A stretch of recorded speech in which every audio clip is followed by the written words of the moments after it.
Hey everyone. So I'm reading.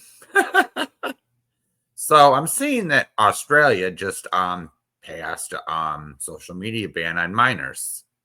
So within the next 12 months, anyone under the age of 16 is banned from sites like Facebook, YouTube, Twitter, aka X, TikTok, you name it. And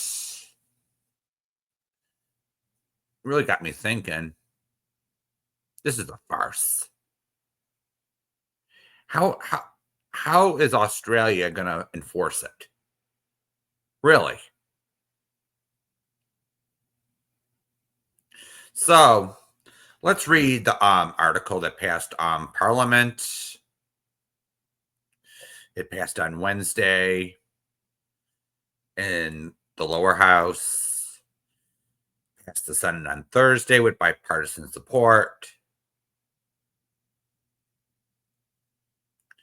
So it puts the emphasis on social media platforms take reasonable steps to prevent anyone under 16 from having an account. Corporations can be fined up to 49.5 million Australian dollars, about 32 million, for systematic failures to implement age restrictions. Neither underage users nor their parents will face punishment for violations. And whether children find ways to get past the restrictions is besides the point. So one MP that voted against the bill, which I happen to agree with, he has a point here. All right. So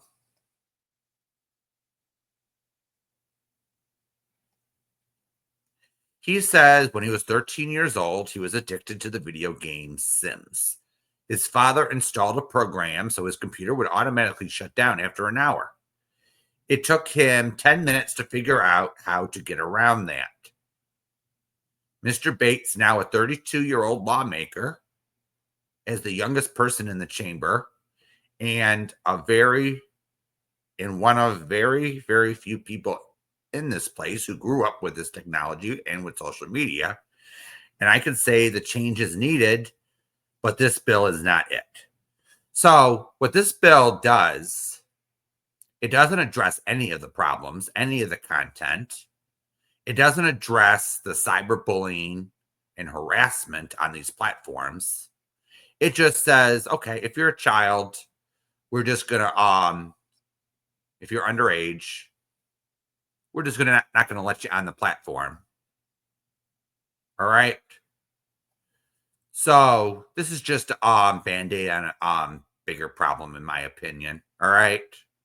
So this blanket ban would do little to counteract the dangers of the platforms. None of the harmful content would be removed. It just kicks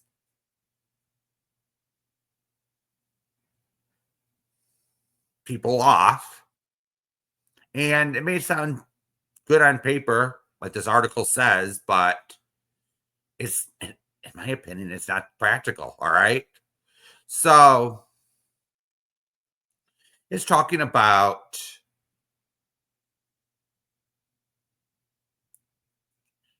all right.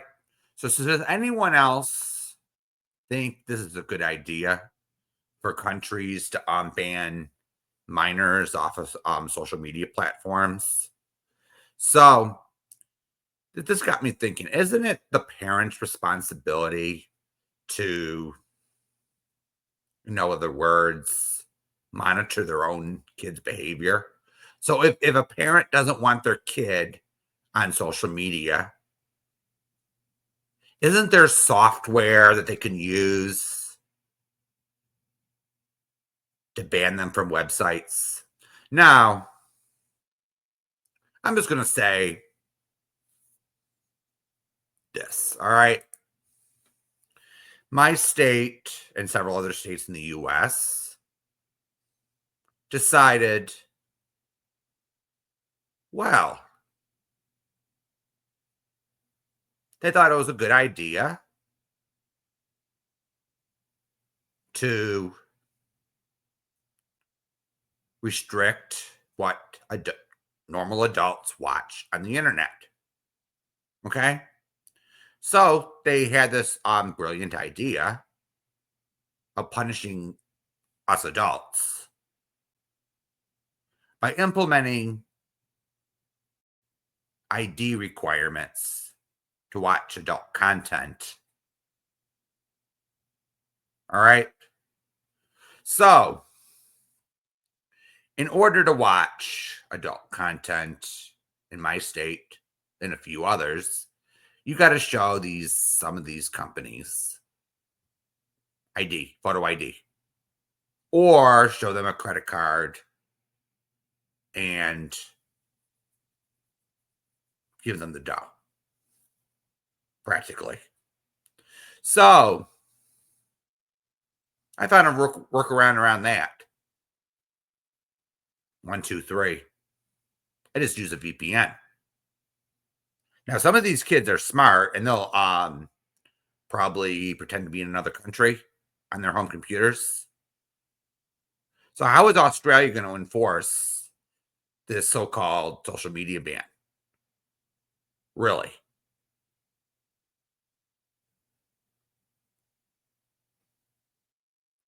Now, Australia doesn't have jurisdiction over Europe or other countries, servers in those countries, right? All Australia could probably do is ban viewership in that country.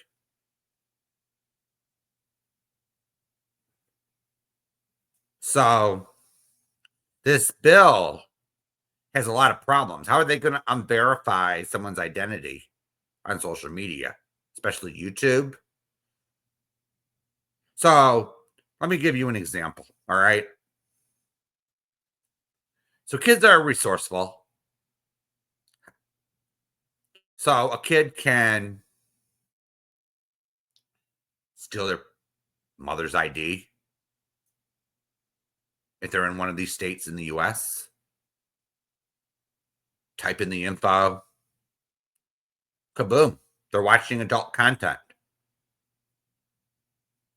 Now, in the old days before the internet, we had these show your ID to get adult magazines, adult videos, and you had to go to the store for it. So when the clerk asked to see your ID, it was like, okay, they look at the picture on your ID, they see it if it's you, and they sold you cigarettes, beer, or adult material. All right. But this is the internet, all right? So you could steal anyone's identification and type it in. You could use a VPN on the computer. All right, to get around restrictions in certain states. So some websites actually just blocked certain states because they don't want to collect IDs. Some websites, they don't want to deal with it. So they don't want to get sued for misusing people's info. So that's another legal issue on these new ID laws. So what are we? So it's not enforceable, that ID law asking to view adult content, because it's the internet. So wouldn't a better solution to the problem be parental responsibility? Any computer a child has access to, they have parental control software on it. Any types of sites that the parent finds objectionable, the sites are banned, or the parent has to give permission to visit each website. It may be a pain in the butt at first, but hey,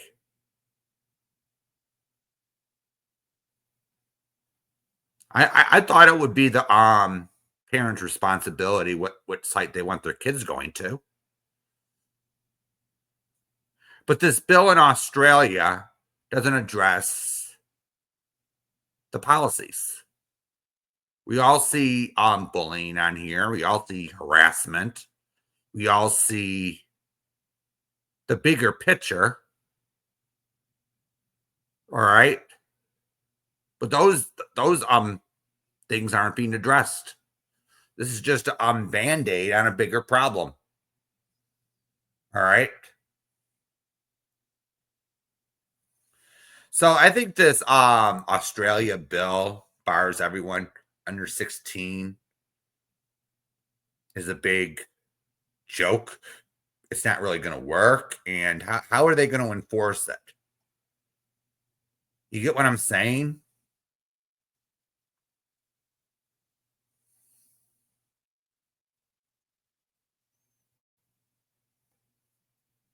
We already have kids that go missing in the United States by using social media or dating sites, apparently. So isn't it the parents' responsibility to put software on their computers to protect our kids?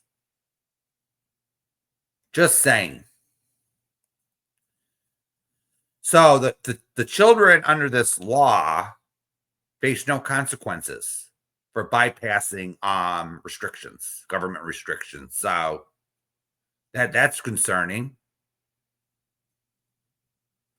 And this ban does nothing to contradict the dangers on the platform. So what's the use of legislation if it does nothing?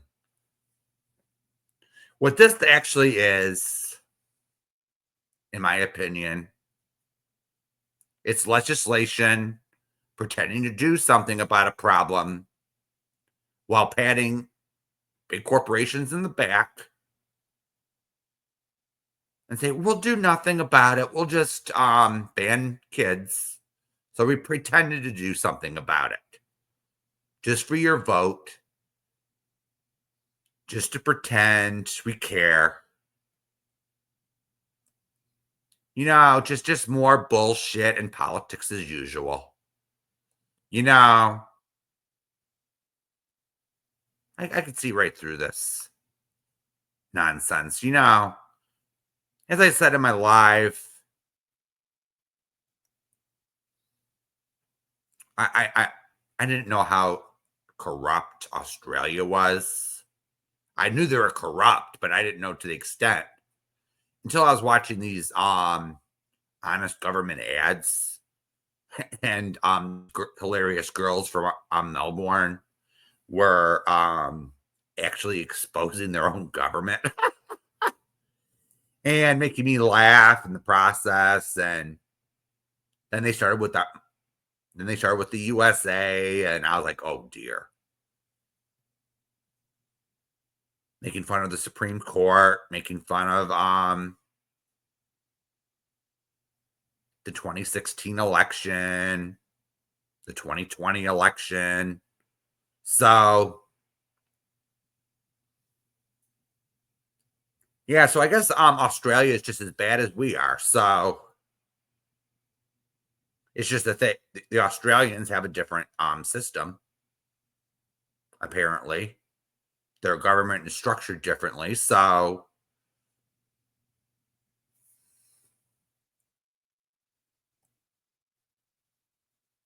yeah, this is just and even Parliament in Australia is acknowledging in this news article from the Times, we know some kids will find workarounds, but we're sending a message to social media companies to clean up their act. So, as with many countries' regulations on tobacco or alcohol, the law will create a new category of age-restricted social media platforms. This sounds a lot more like communism to me. So, but what are you doing? What does this law do to tell social media's companies to clean up their act? Oh, please clean up your act. Just please. No consequences, just a fine. That's if the government even fines them in the first place. It's just a threat to fine them. Because Australia has a long history of siding with the big corp people. So,